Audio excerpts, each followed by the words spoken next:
Outdoor adventure won't wait for engine problems. Things like hard starts, rough performance, and lost fuel economy are often caused by fuel gum and varnish buildup. Seafoam can help your engine run better and last longer. Simply pour a can in your gas tank. Hunters and anglers rely on Seafoam to keep their engines running the way it should the entire season. Pick up a can of Seafoam today at your local auto parts store or visit seafoamworks.com to learn more. There's nothing like snook hook sets at dawn or catching a tarpon in the moonlight. Find your next fishing trip made easy on fishingbooker.com and experience the magic of the Sunshine State or any other destination on your fishing bucket list. Book a blue water adventure in search of sailfish or go snapper fishing with the kids.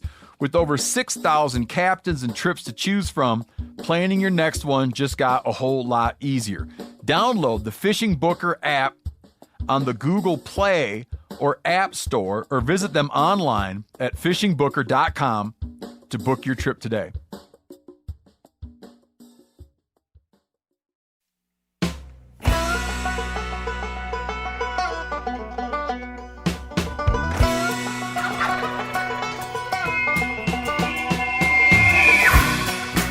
Welcome back to Cutting the Distance. It's almost September, and how can we not be excited? The elk rut is right around the corner. This is absolutely one of my favorite times of the year. I'm fine-tuning my broadheads, making final tweaks to my gear, starting to build my first day hunt plans for when I get to my spot. I just love everything about that end of August, transition into September. Archery elk hunting is right around the corner. On today's episode, I don't have a guest. It's going to be just me, as I have quite a few detailed questions from our listeners that I want to dive into and kind of try to give some good answers to. And then I'm going to talk about some strategies that I don't personally use all that often, but I'm able to recognize when they're going to work great and when we should deploy them, such as sitting wallows, such as ambushing elk, spot and stalk, tree stand hunting, baiting if it's legal in your state, and some of those more out of the box. I wouldn't say they're out of the box. They're out of the box for the way that we hunt. We're out there for a certain situation and a certain encounter with the elk. But these are very, very good strategies in the right scenarios. So look forward to talking about that a little bit different from our typical aggressive bugle call type stuff. So excited to kind of dig into that.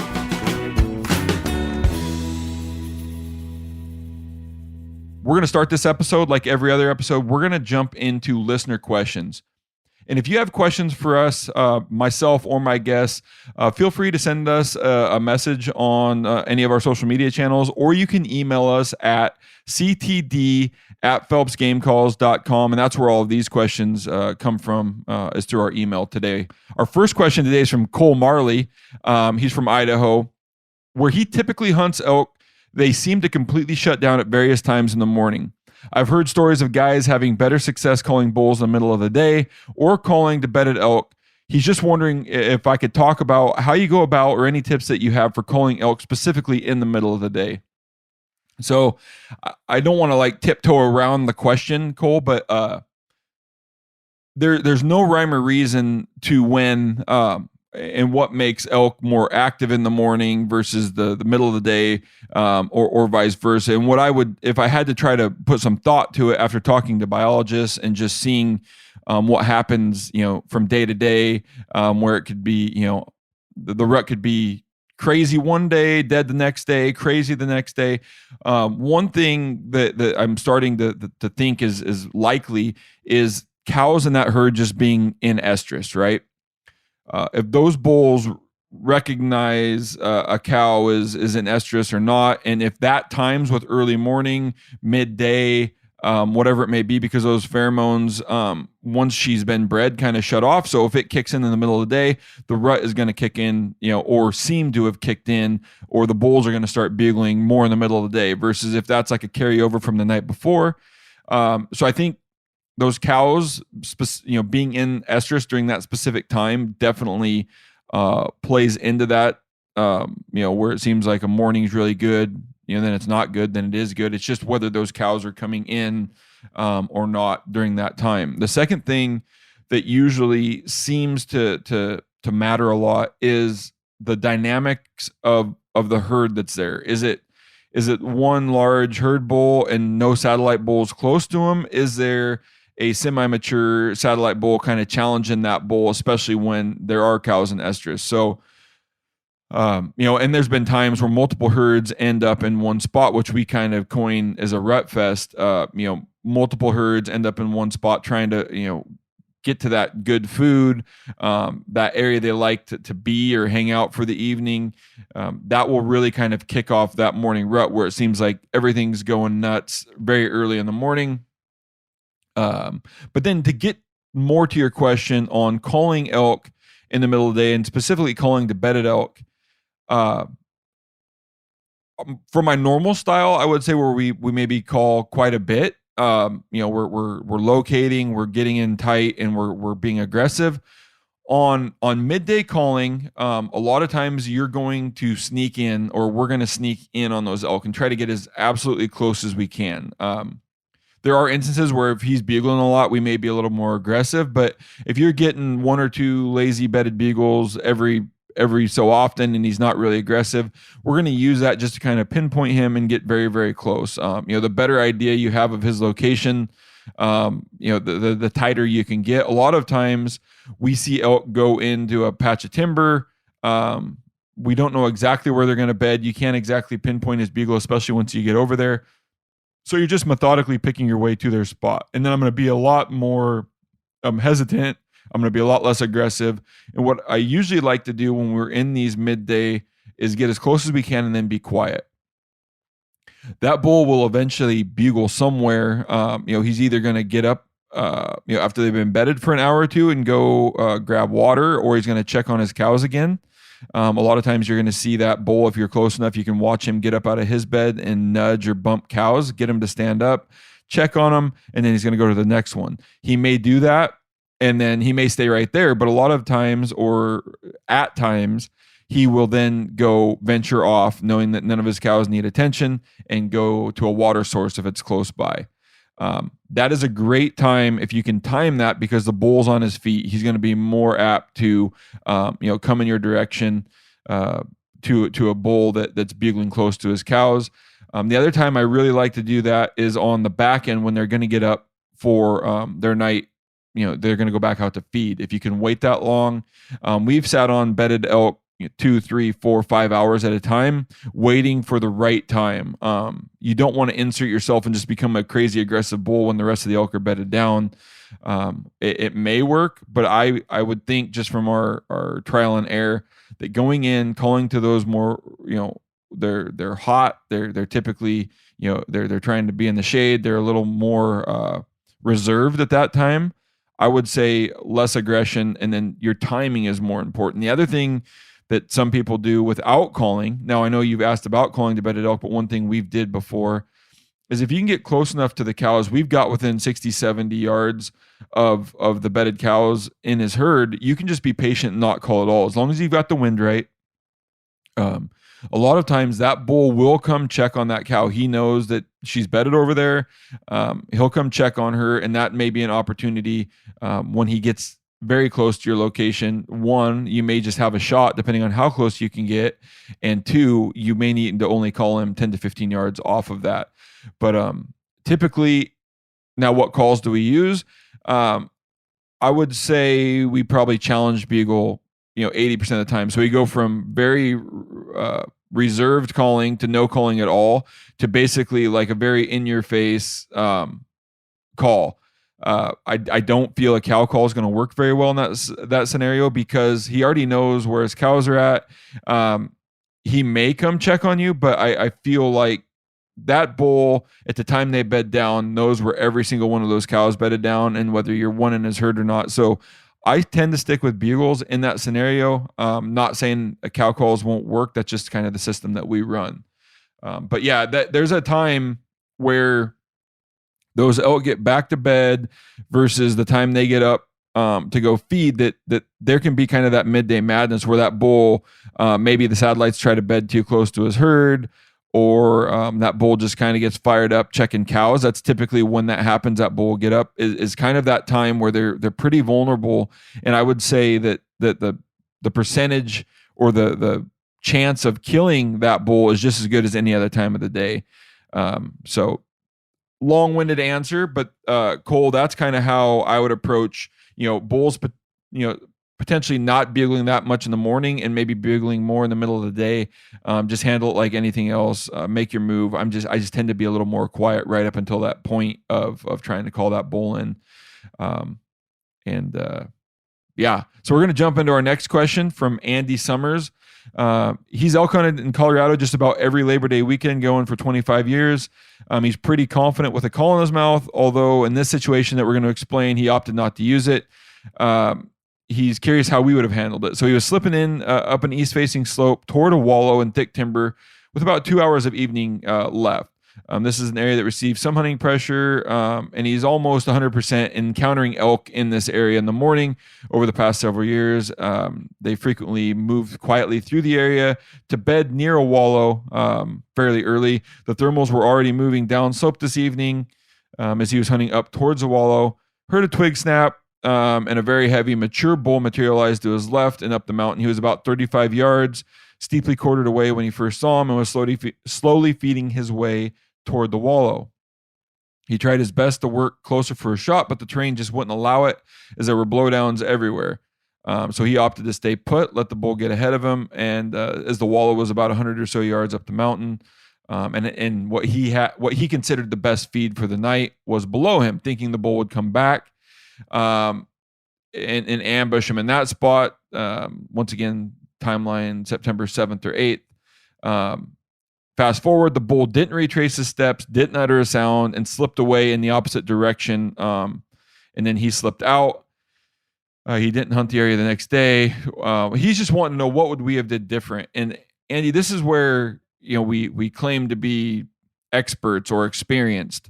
There are times, and this might not be a great answer what you're looking for. I'm going to preface this with, there are times where you have to make a decision, and there's risks, right?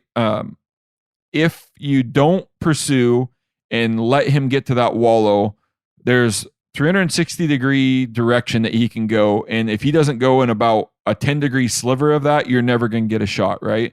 So you're trying to weigh that risk. But you also added in that you thought the best night feed where they were going to want to go, or maybe where the elk typically go, was below you. So you added that in and thought that there was a good chance he was going to come back by you.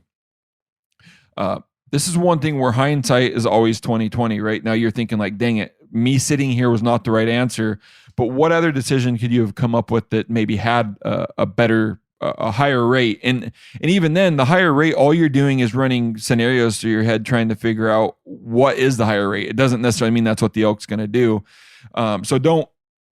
Yeah, I think we can always overthink these things, and there are decisions we make on the mountain or in the elk woods day after day that just do not pencil out for us. And it's what makes it fun. It what makes this like a big chess game. Like one or two moves isn't going to win the thing for you.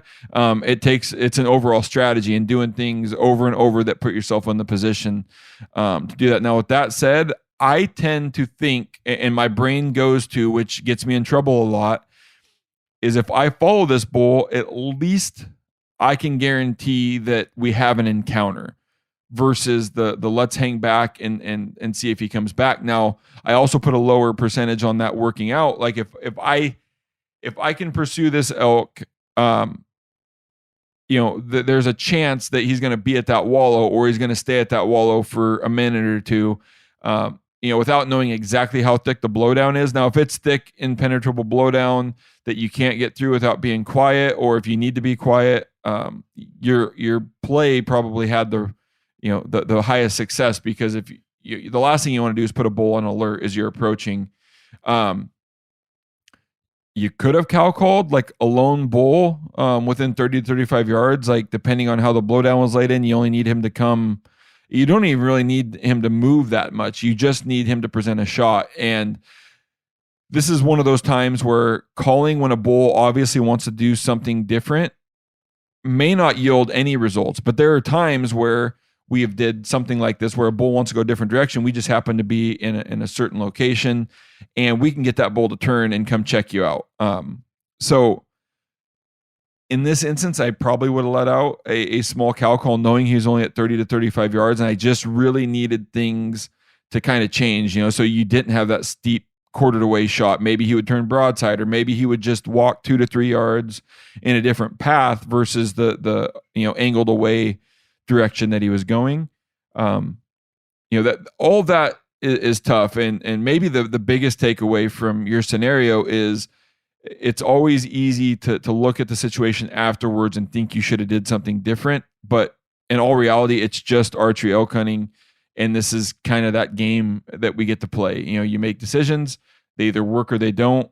You think about it the next time you're in a similar position. Did that work or not? Do you want to just bank that you made the best decision the first time and do it again? And then it doesn't work. Well, then the next time you're obviously going to be, more aggressive, or you're going to try something different. Or, if a bull's doing something similar multiple nights in a row, you're like, well, if I can get the wind right, I'm just going to go hang out at that wallow. There's just ways that we adjust throughout a hunt. And to be honest, I don't know if I'd have did anything different, Andy, in your situation than what you did. Good feed. You're playing to the bull's habit. They're most likely going to go to that feed. He's going to go grab a drink at the wallow before he comes out the feed for the rest of the night. There's nothing necessarily wrong with that play. And like I say, I maybe would have let out a small cow call to see if I could have turned him, but that's really the only thing I would have did different.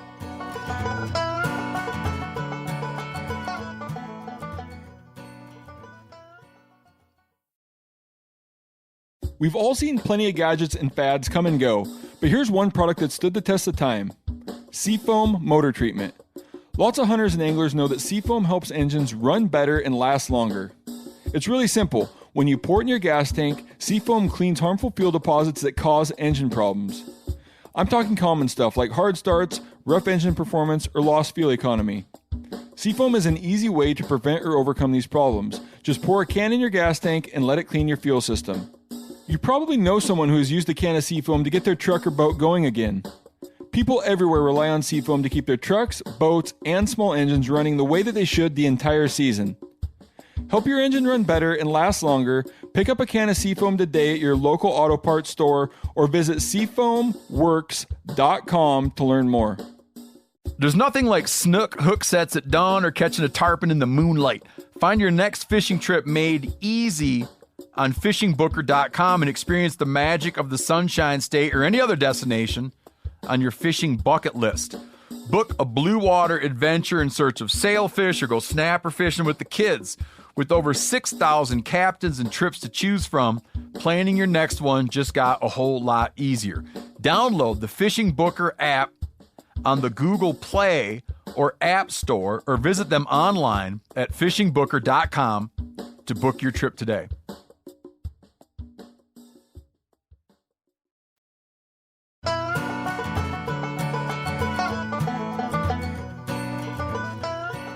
The next list of questions comes from Troy Hayes. He sent me in 4 or 5 of them here, so I'm going to try to start tackling these.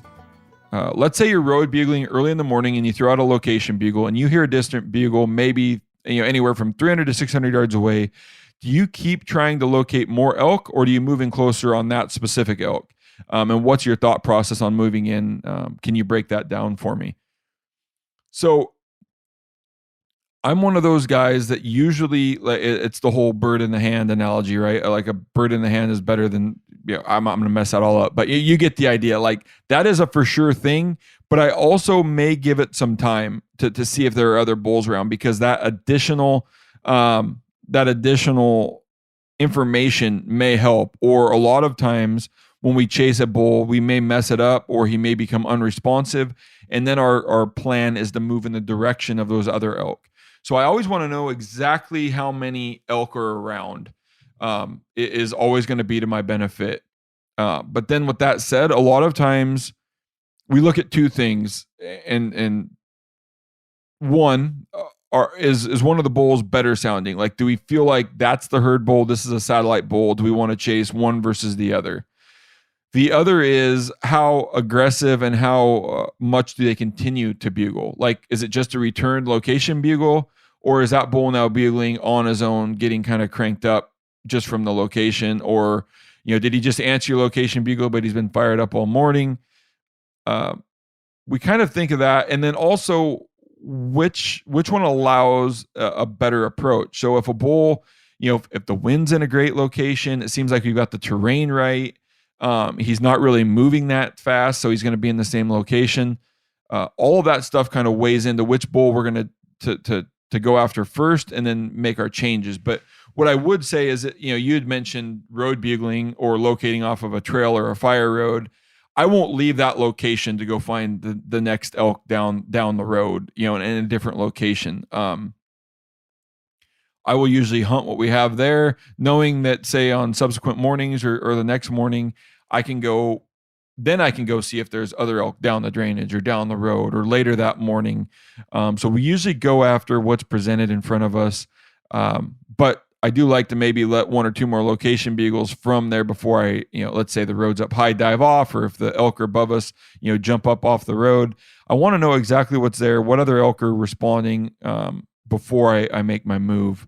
And then my thought process of moving in, it's very simple. I don't want to, people can overcomplicate it. It's really, what's the wind doing at this moment right now? What's the wind doing at the location of that bull right now? If you're, let's say the road's up high and he's down in a drainage, is he really close to the bottom? Because then I've got to start thinking about the wind going down the drainage.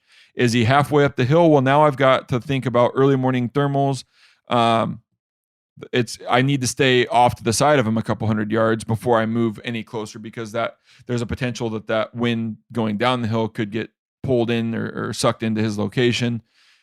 Where's he going to want to go? If I can pick a direction that bull wants to head, by the changes of his bugles, by where he's feeding versus where I think he wants to bed. And then how long is it going to take me to get there? And what's the wind going to be doing once I do get to that location? All needs to be thought about. And there's a little bit of a dynamic because all of that's changing and moving, based on time. So that's really what goes through my head, as I'm approaching and trying to get tight to that elk. So here's question number 2. Let's say you're road bugling early in the morning and don't hear a thing. What's your next move? Work through the north-facing slopes right away, or am I going to wait until 9 or 10 and hope things are bedded? Are you doing any cold calling scenarios? So if I don't hear any bugling early in the morning, that's usually when I lace my boots up a little bit tighter, or if you mentioned road bugling, I'm assuming maybe from a vehicle or a gated road. Regardless, I'm just going to cover more ground. I'm going to go try to find a bull that's bugling in that area. I'm also, one of the things we always talk about is I'm using my glass. Unless you're just, northern, if you're here in Western Washington, northern Idaho, where you may not be able to see, you're just going to have to cover a lot of ground. Or if you've got a good idea where elk are at, unless you've blown elk out of the country, I just assume that those elk are still there. They're just being quiet that day. So you can move into those locations, but typically I don't like to still hunt for elk. That means I don't like to go into a timber patch when they're not talking, or into old growth, or into a brush patch, or into any area where those elk aren't letting me know, because you're really reducing the odds, no matter how good and quiet you are. It's sometimes tough without them at least talking on their own. So I usually just cover lots of ridgeline, or I would cover more of the road system, and try to just locate elk that are ready to play the game. Because even waiting till 9 or 10, they will potentially bugle from their beds, but they're always going to bugle better. Typically, you can't say they're always going to bugle better, but typically they bugle better in the morning, and then bugles get less and less and less as you get towards the middle of the day, towards the heat of the day. So I always want to cover as much ground as early as I can. Cold calling scenarios, I will use cold calling scenarios, but I don't think cold's the right word. So I won't go just to an area that may or may not have elk and just call. Now, if I'm starting to see sign on the ground, let's say tracks, let's say I'm smelling elk, let's say I'm seeing fresh rubs, an area that maybe had elk the night before, I will call in those areas, but I would call that like warm calling, right? There's a little bit, we've got some good data to say that that's a good spot to invest some time. If the elk aren't bugling, my personality, my patience doesn't play very well to warm calling scenarios, because I always feel that once I'm in September, the bull should be bugling or at least answering me somewhere. And so that's kind of what goes through my head. Why am I wasting, not say wasting, why am I potentially going to waste 30 to 45 minutes here where I don't feel like my odds are very high of getting something to come to this location? With that said, people use cold calling, warm calling scenarios and setups every year to find all kinds of success.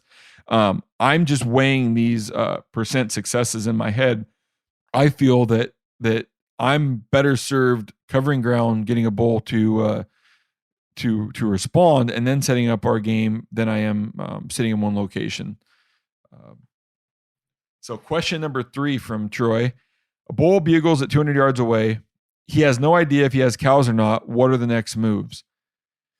200 yards is pretty close. I may not risk moving at all, depending on the terrain, vegetation. Now, if everything's laid out nicely and there's no real risk of me moving 100 yards without being busted in his direction, and I can do it maybe quietly, or I can get, without being seen, I will do it. I always want to be as close as possible, but there are times, and you didn't say that you located this bull, so I'm going to assume this bull just bugled on his own. A bull that bugles on his own may be searching for cows. So I may get, close that distance, whatever it is, 50, 70, 100 yards, whatever I can get, as quietly as I can get. I'm going to listen again. A lot of times before we make a peep, like I want to know, is that bull going to bugle on his own? Can I hear other elk moving around down there? Because by the time you get to 100 yards, like it's pretty easy to typically hear, sticks snapping, bulls bugling again. Just try to get an idea of what's going on. I will, in this situation, not necessarily bugle right off the bat. This bull has no idea I'm there. I may just let out a cow call. It's kind of that lower threat level. See if he answers that. If this is a satellite bull searching for cows or just a group of satellite bulls that are bugling, you're going to get a fairly quick response, and that may be all that's needed, where a bugle would have actually maybe screwed that up. If you get the idea that it is a herd bull and that's all the farther you can move, I may still be patient in this scenario to see if they're heading in my direction already. That would be the best case scenario if you don't necessarily have to call. Now, if I feel like they're rummaging around there, they're not really moving, maybe that bull's a little more excited than we thought, I may elect to start bugling at this bull or walking on his bugles. But it's really tough to know in that scenario, because he didn't answer a bugle, he didn't answer a cow call to start with, and there's always some hesitancy when you go in there. You don't necessarily want to screw up what you just got, right? You just got a bugle for free. Now, if I go in there and cow call, is that going to shut him up? Not typically. Usually, the way the elk work, he's gonna bugle. He's gonna invite you as a new cow into his herd or to come hang out. He'll bugle. A bugle within 100 yards typically won't give him the ability to take his cows and run, but you never know. So this one is usually one of those times where I'll start with like the lowest threat level, calf cow sounds, maybe into a moanier, more whiny bugle. And then, depending on how things escalate or don't, maybe we'll get into challenge bugles, but that's kind of what I would do in that scenario. So question 4, it's the middle of September. You get to camp mid-afternoon, get everything unpacked, head out to glass a couple of meadows, and you locate, let's say, a smaller herd, 2 to 5 cows, 1 to 2 bulls. What's your next move that evening, but then also the next morning? So it depends on how quick I can get there. It depends on how quickly those elk are moving. If you feel like they're going to hang out in that meadow, or if you think they're going to move, do you feel like they're going to move out of that meadow for the morning? Like a lot of this stuff, you just have to make guesses on, and that's based on how fast the elk are moving. Are they content? Are they just sitting, feeding, and not really making up any ground? All of that stuff will play in, and I will make my decision on whether I feel like my chance of killing that bull is at a high enough level that's worth me going over there, or do I feel like the wind play is better in the morning, or is the wind play going to be perfect tonight? All of that plays into whether I'm going to just watch them, maybe just try to figure them out so I can keep an eye on those elk, but then maybe you're going to glass a whole bunch of other country. Like if I invest in that night, like, yeah, I could go after him, but I think my odds are better in the morning. Well, then let's utilize the rest of the evening to try to locate herds 2, 3, 4, and 5.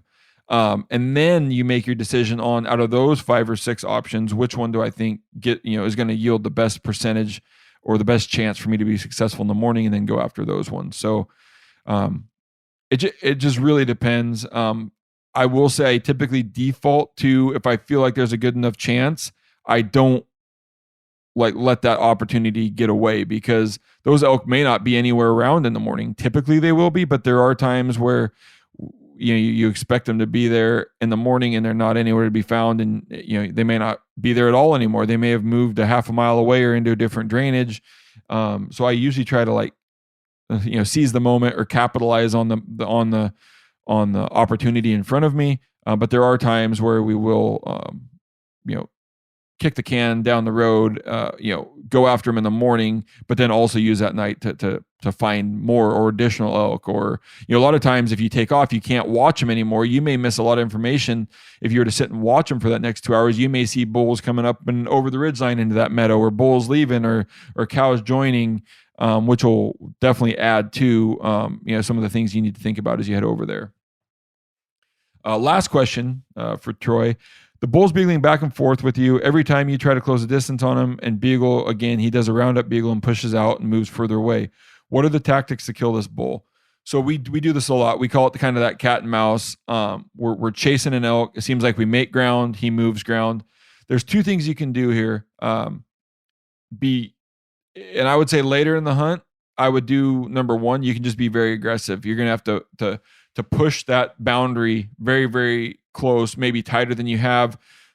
And a lot of times I like to save that aggressive play when there's a terrain feature or a vegetation feature in front of you that allows you to be a little more aggressive. So let's say you're on some finger ridges, you're in some timber, and you can see the elk kind of crest over the top. It's at that point where I may just be very quick and try to gain as much ground as I can, hoping that bull has only moved 30 or 40 yards. So we're very, very tight, but he didn't see me, didn't hear me as I close that distance. The other thing you can do is, if you know the direction they're ultimately trying to head, is pull out and make a big circle out in front of them. And now this circle, you also need to think you got to be very conservative as far as not being winded, not being heard, to try to get out and ahead. And you have to think of how fast this herd's moving, because you need to make a big circle and make sure that you're way out ahead.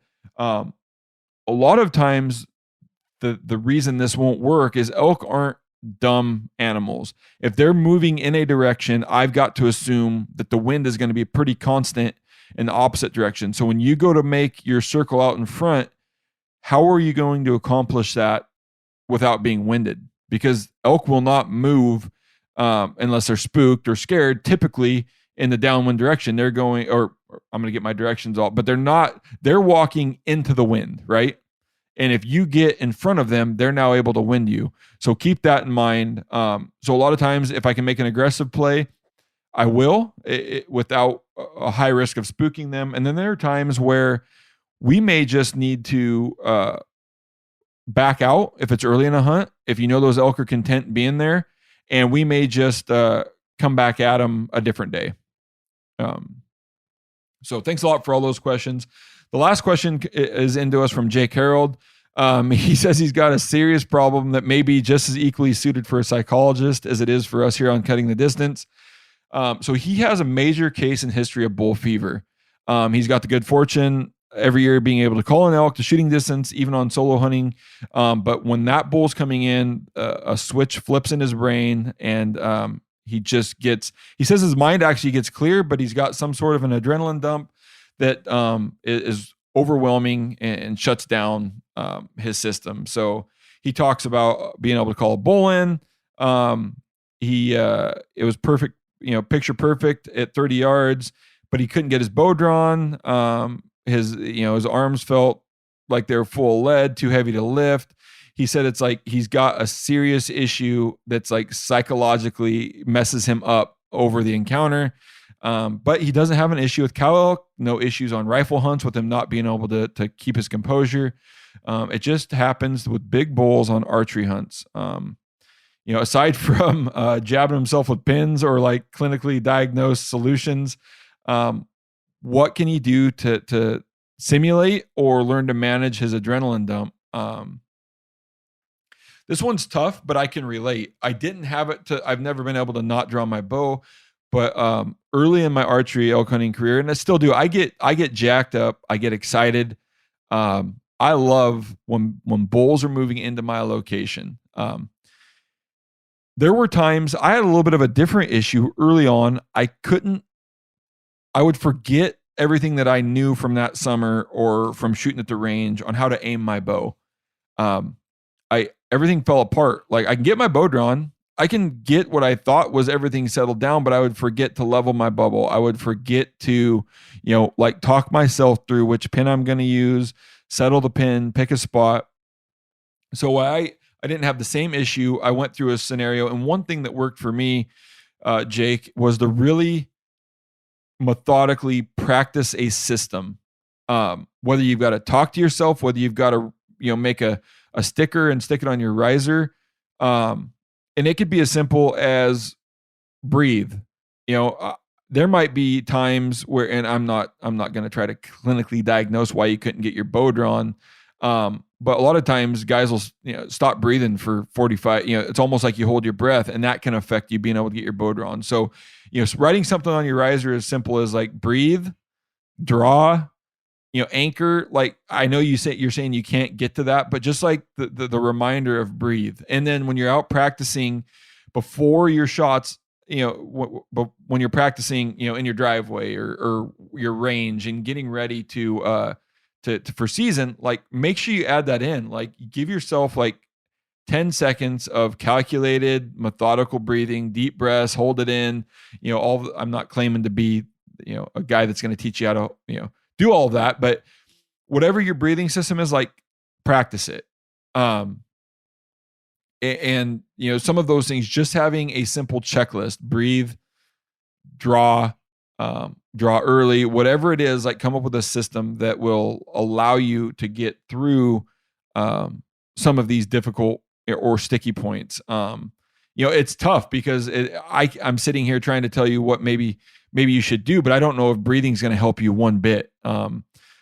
But it's to come up with a way. Whitetail hunters, it's a little bit of a different mechanism, but guys that sit out and freeze in a tree stand have trouble drawing their bow. So I feel like a lot of guys' setups are more than capable for elk. Like, maybe you're telling me you couldn't have drawn a 30-pound bow back, it wouldn't have mattered, but maybe lessen your poundage to get through that. I had a good hunt with one of my good buddies at one time, and he went through a weird thing where he couldn't get his bow drawn back. The bull spooks, runs 10 yards and twirls, and then he's able to get his bow all the way back. So I think our body, our nervous system does a bunch of weird stuff we can't control. But man, yeah, aside from a psychologist or some sort of like EpiPen injection, I don't know what to do besides create like a very methodical, laid out, step-by-step plan that you need to go through on every time you encounter a bull coming to your location. That's about all I've got to offer on that one. Is, aside from me, the more I get myself put in those situations, the more like calm, cool, and collective I am, which sounds like you're able to call bulls in every year. So it's not necessarily the issue. It's just, the body breaks down. And, one of the things, it's not in your situation good, but I love it. It's what it keeps me coming back, like that adrenaline dump, but you do need to find a way to manage it. So best of luck on that. Like I say, I think coming up with the system, and then using that system, even when you're practicing, when it doesn't matter, talking yourself through it, write it on your bow. And hopefully that works out for you, Jake. So that's the end of our listener questions. There are quite a few of them there. Once again, if you have a question for me or any of my guests, please send us a message on social media or email us at ctd@phelpsgamecalls.com.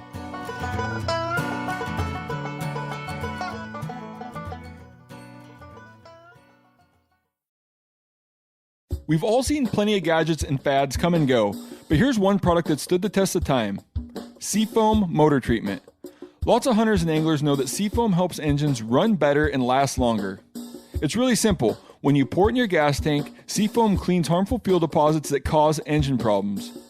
I'm talking common stuff like hard starts, rough engine performance, or lost fuel economy. Seafoam is an easy way to prevent or overcome these problems. Just pour a can in your gas tank and let it clean your fuel system. You probably know someone who has used a can of Seafoam to get their truck or boat going again. People everywhere rely on Seafoam to keep their trucks, boats, and small engines running the way that they should the entire season. Help your engine run better and last longer. Pick up a can of Seafoam today at your local auto parts store or visit seafoamworks.com to learn more. There's nothing like snook hook sets at dawn or catching a tarpon in the moonlight. Find your next fishing trip made easy on fishingbooker.com and experience the magic of the Sunshine State or any other destination on your fishing bucket list. Book a blue water adventure in search of sailfish or go snapper fishing with the kids. With over 6,000 captains and trips to choose from, planning your next one just got a whole lot easier.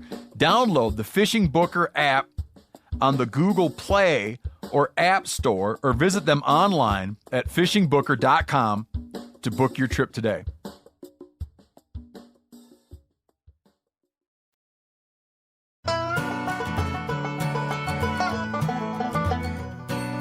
So today I wanted to get into what for me seems like, and I don't want to call them out of the box because these should definitely be in your toolbox type ideas, but stuff that we don't talk or educate on or preach as much. So I really wanted to dive into those and maybe let you know when I would use those and when I think they've got like the best utility. I'm searching, and I've said it over and over. I'm out there searching for a specific interaction with the elk. I want them to bugle, I want them to respond, and I want to keep that up until we call them in. And if you've watched some of our videos, it may seem at times like we're bugling every 25 seconds. Now I do have to throw a little caveat in there. Remember, we are editing these things down to the point where it's not really exciting just to see us standing there. So we don't bugle that much as we do in the videos. But we're also smart enough to realize that there are a lot of guys out there that are successful year in and year out that don't call the way we do. They don't hunt as aggressive as we do. So I want to talk about some of those things and ways that you can find success that maybe aren't cranking on a bugle, maybe aren't using a diaphragm, maybe don't use calls at all. So we're going to dive into those. We answered a question just a little bit ago on hunting bedded elk. So heading into their bedding zone quietly, being very patient, almost like a spot and stalk hunter. The same way you do spot and stalk, you're hearing bugles, you know where they're at. That can be very, very productive. For me, I sometimes have trouble not calling, but there are times, especially in Roosevelt country, or if I've got really good ideas and I've got a good pattern on these elk, where I've went into alder patches on an elk trail with the wind right, been extremely quiet, and been able to get within bow range of an elk. I can remember early in my bow hunting, back in the early days of bow hunting, where I was able to kill a bull by letting him, we followed him all morning. We listened to him. We knew the setup wasn't good. The wind was never right. Let them get into their bedding. We waited an hour and a half, let them get comfortable. And we then just knew we had some trail systems that we could get on without making any noise. Now we always talk about, I love archery hunting because I can snap sticks and I can break limbs and the elk know the elk should be making sounds. If I'm going into a bedding zone and my goal is to shoot an elk that's in there without him knowing that I'm in there, I'm going to be like stealth mode quiet. I want to go in there, not step on a stick. And as you approach, as much as I sometimes don't like getting my binoculars out, anytime a new little sliver of horizon opens up or a new visible section, you need to have your binoculars out. And when you're going up over, let's say, a rise, we all know how fast like country opens up. For every little inch or two your eyes pop up. You're literally taking a 4-inch, 6-inch step and glassing. You're moving. You do not want to get picked off by a cow, a bull, anything that's there. You're moving very, very slow, and you're really picking them apart. Now, there is some risk associated with this that I don't want to not talk about. When you're heading into their bedding zone, Roosevelt's especially are so patternable, similar with Rockies. Like if they've got a bedding zone they like that provides, the shade, the security, the wind security, swirling winds, whatever it may be, they're going to continue to use that. And if you're early in a hunt, or it may booger these things up and make these elk a little bit unhuntable for a day or two. Not always, but if you get picked off or if you bump them out of an area where they're comfortable, just remember you may have just hurt your odds if you wanted to continue to hunt these elk. So if you're going to head into their bedding area quietly, the other thing that typically happens when you have to head into their bedding area is you don't get the wind perfect. You're not going to be able to get the wind right. You're typically going to want to head in with a wind that's maybe only 90 degrees right. So rather than 180 degrees on your nose, you're going to go in with the wind maybe hitting at 90. And so your approach needs to be a little more methodical, and you almost have to make a decision where you think those elk are at. But I've always been super comfortable as long as the wind is moving, side to side on me, left to right, right to left.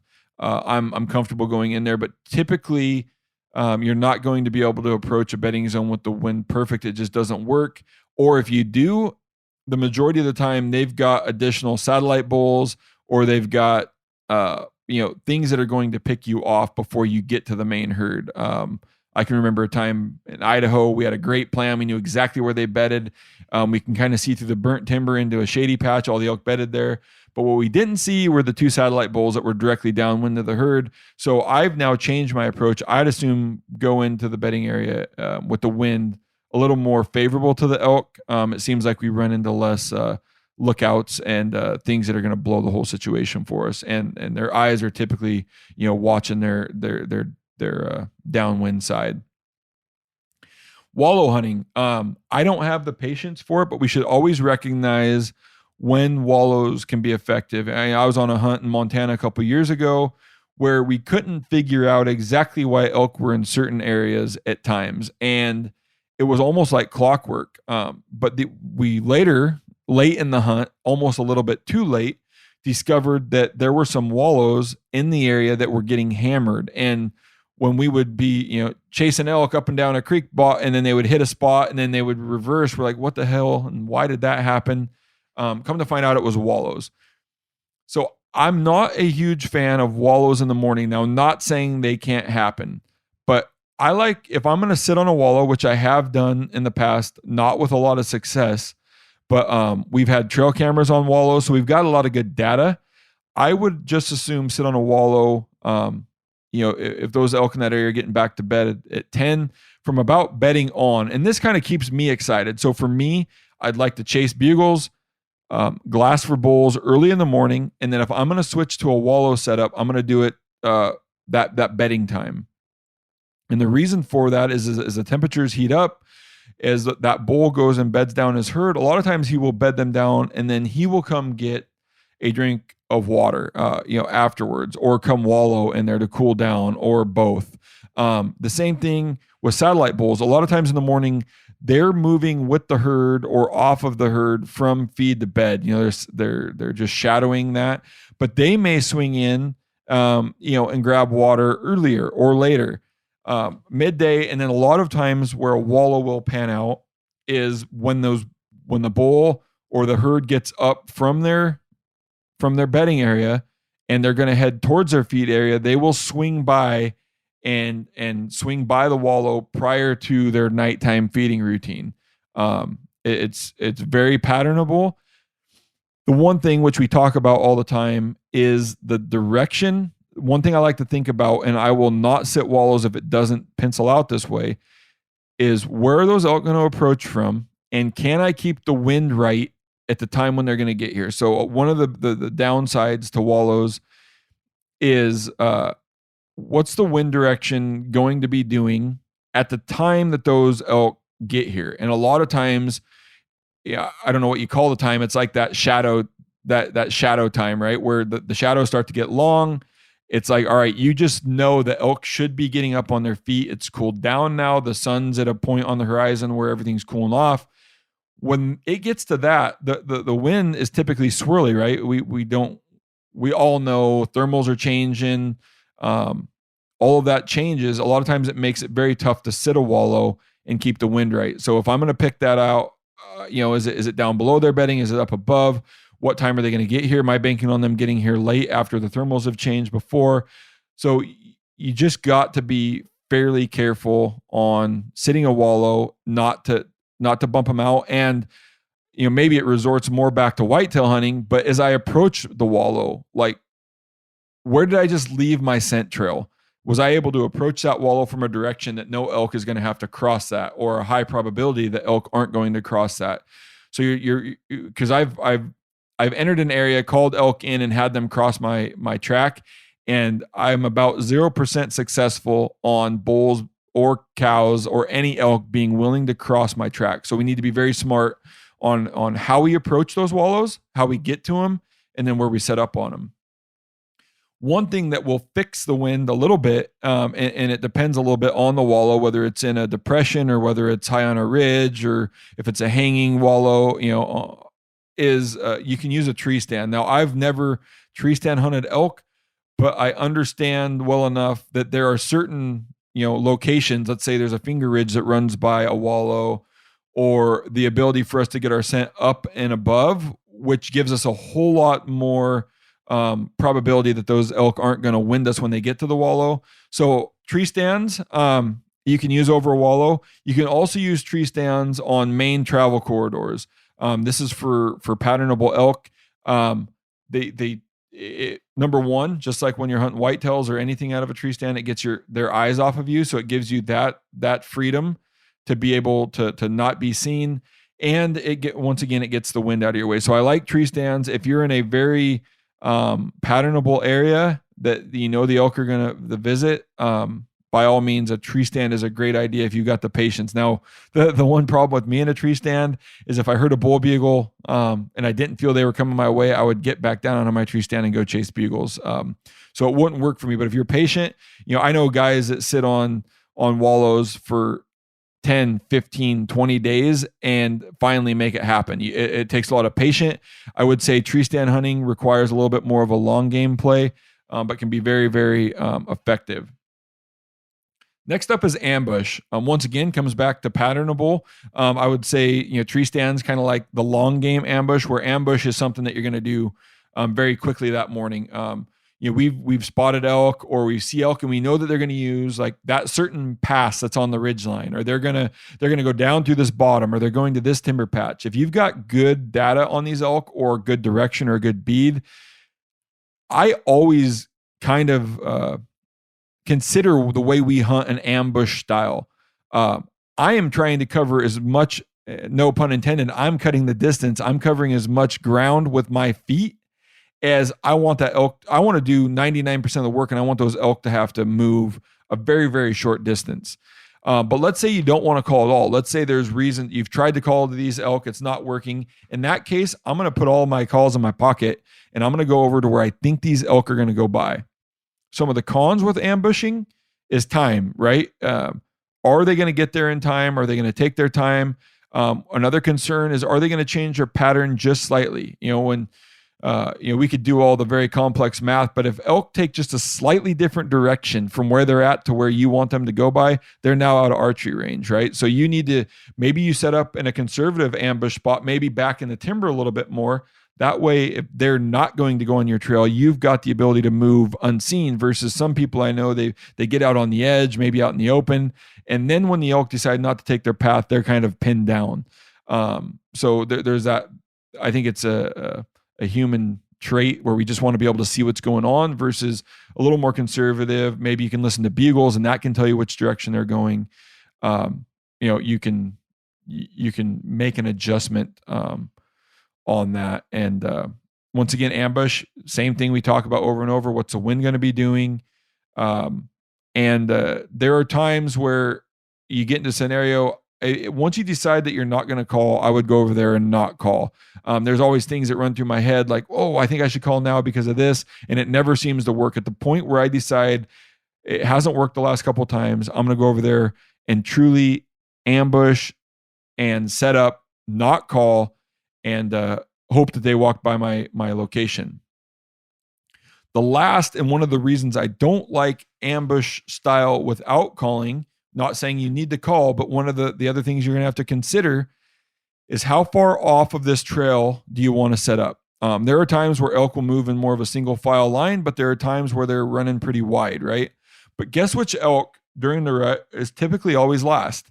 It's the bull, or he's very close to the end. Not saying it always works that way, but a lot of times if you're not calling, that bull's kind of keeping his herded up, or he's broke a cow off. But they're typically one of the last elk to come along.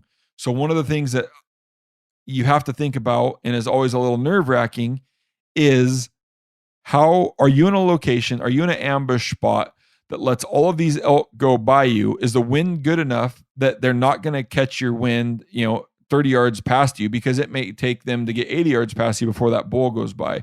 So think about all of this as you're setting up for an ambush. Bull's going to be, always assume the bull's going to be last because you need to make it through that. Is the wind good enough for that to happen? And then, if all those boxes get checked, then it's a decent ambush spot. Spot and stalk.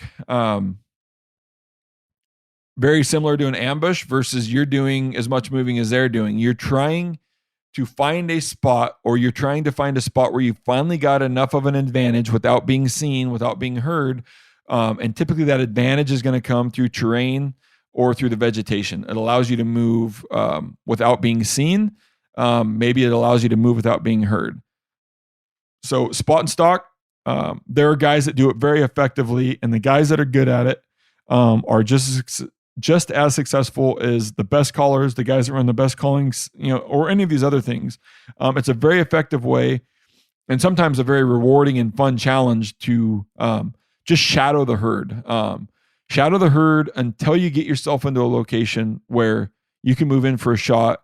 Or a lot of times when you're spot and stalking, you're getting just close enough that you want that bull to break off and make a loop on another bull, or break a cow off and make a loop back from the herd in your direction, just enough where you can get a shot. And so that's typically when you're spotting and stalking, you're either shadowing the herd, staying close enough that they make a mistake, or there are times where, if the terrain allows, or if you're able to keep the wind right and make calculated decisions on where you need to get ahead of them so that they, veer by you or kind of rub by your location.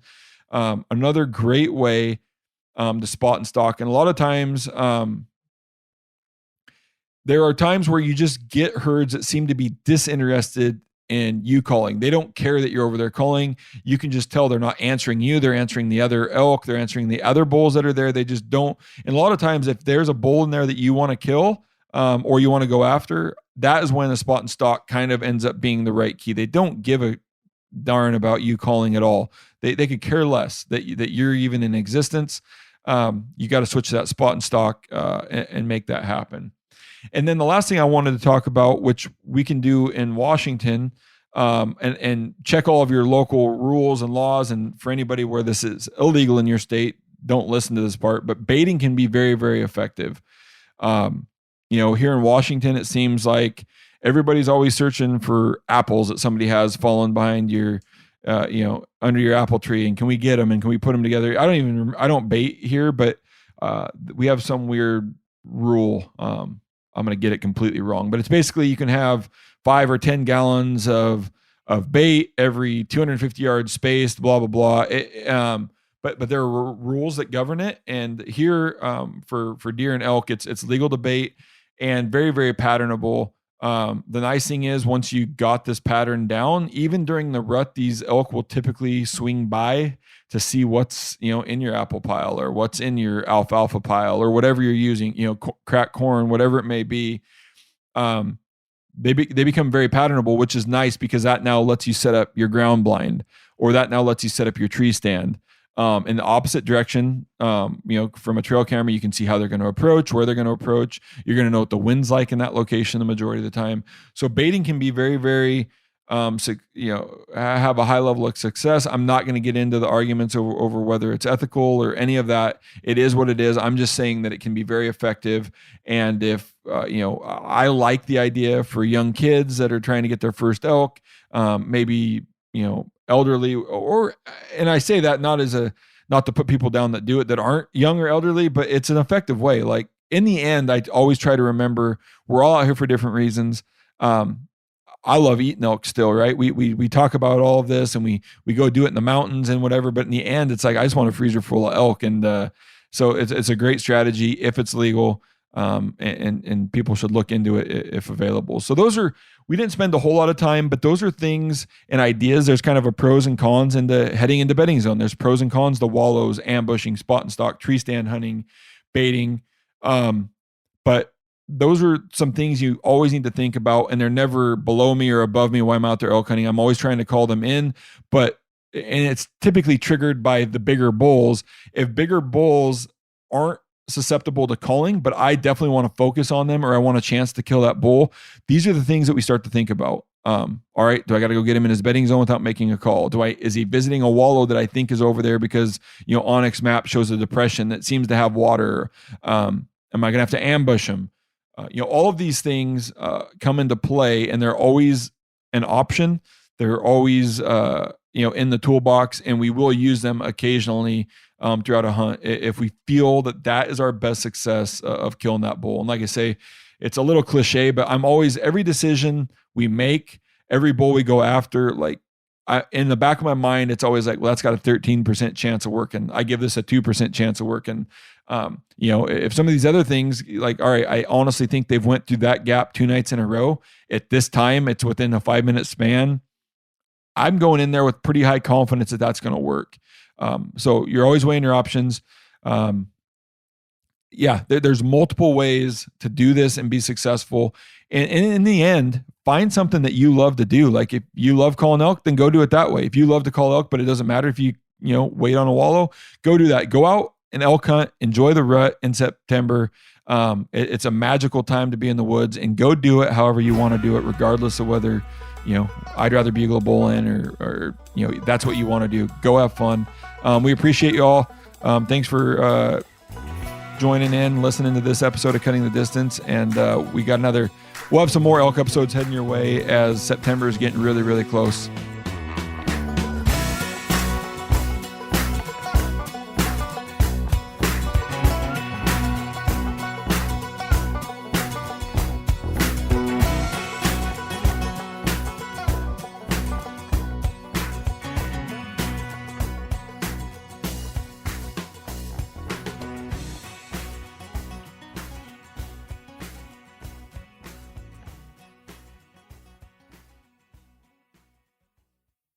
Outdoor adventure won't wait for engine problems. Things like hard starts, rough performance, and lost fuel economy are often caused by fuel gum and varnish buildup. Seafoam can help your engine run better and last longer. Simply pour a can in your gas tank. Hunters and anglers rely on Seafoam to keep their engines running the way it should the entire season. Pick up a can of Seafoam today at your local auto parts store or visit seafoamworks.com to learn more.